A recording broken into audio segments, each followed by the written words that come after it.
بارے میں، اب خاص مشرکین کے بارے میں، کیونکہ عرب میں شرک بہت تھا، پوری دنیا میں شرک تھا، تو اللہ ان مشرکین کے بارے میں الگ سے ذکر کرتے ہیں وَإِذَا رَأَى الَّذِينَ أَشْرَكُوا شُرَكَاءَهُمْ، اور جب وہ لوگ دیکھیں گے جنہوں نے شرک کیا اپنے شرکاء یعنی اپنے معبودوں کو، چاہے وہ پتھر کے بنے ہوئے معبود ہوں، چاہے وہ انسانوں کی شکل میں ہوں، اللہ ان کو بھی زبان دیں گے۔ جو پتھر کے بنے ہوئے معبود ہیں نا، قرآن تو یہاں تک کہتے ہیں کہ ان کو بھی ان کے ساتھ جہنم میں پھینکا جائے گا، صرف ان کو دکھانے کے لیے کہ جن کو تم اپنا آقا سمجھتے تھے آج وہ بھی تمہارے ساتھ جل رہے ہیں۔ ظاہر ہے پتھر کے بنے ہوئے بت کو تو کوئی تکلیف نہیں ہوگی،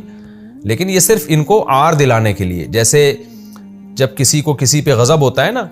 وہ بتاتا ہے کہ یار یہ پتھر کا بنا ہوا بت ہے، تم اس کی عبادت مت کرو، اگلا مان نہیں رہا تو آپ کیا کرتے ہیں، اس کو اٹھا کے پھینک دیتے ہیں اس کے سامنے دریا میں یا آگ میں پھینک دیتے ہیں،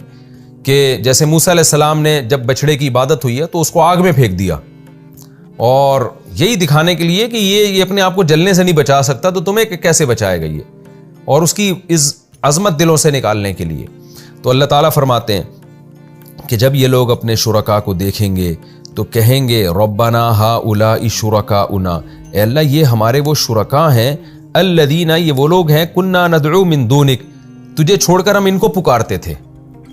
ایک جگہ تو آتے ہیں کہ وہ نفی کر دیں گے ہم نے تو کسی کو پکارا ہی نہیں ہے، تو یہ مختلف مدارج ہوں گے ان کے،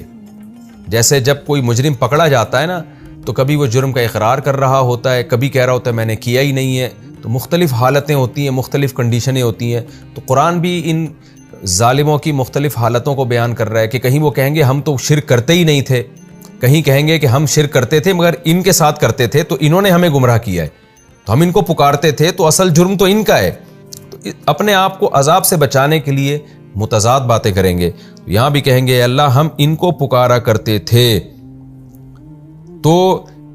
مطلب یہ تھا کہ آگے جملہ محذوف ہے، مطلب یہ تھا اصل تو یہ ہے نا، اصل تو ان کو سزا ملنی چاہیے۔ تو اللہ فرماتے ہیں فَأَلْقَوْا إِلَيْهِمُ الْقَوْلَ، تو جو معبود ہیں وہ ان کی طرف قول پھینک دیں گے، ان کی بات کو گھمائیں گے اور کہیں گے اِنَّكُمْ لَكَاذِبُونَ تم جھوٹ بول رہے ہو۔ کیا مطلب؟ تم اصل میں شیطان کی عبادت کرتے تھے، تم ہماری عبادت تھوڑی کرتے تھے۔ دوسرے مقام پہ قرآن میں یہ مضمون ہے کہ وہ کہیں گے کہ تم جو ہے نا ہماری کے بجائے شیطان کی، یعنی تم شیطان کے کہنے پہ یہ سارے کام کر رہے تھے نا، تو تم نے تو شیطان کو فالو کیا، ہمیں فالو تھوڑی کیا ہے۔ اب اس میں بے جان بت بھی ہو سکتے ہیں اور وہ معبود بھی ہو سکتے ہیں جو زندہ تھے، جن کی عبادت ہوتی ہے، تو ہو سکتا ہے یہ جو پتھر کے بنے ہوئے بت ہیں اللہ ان کو قوت گویائی عطا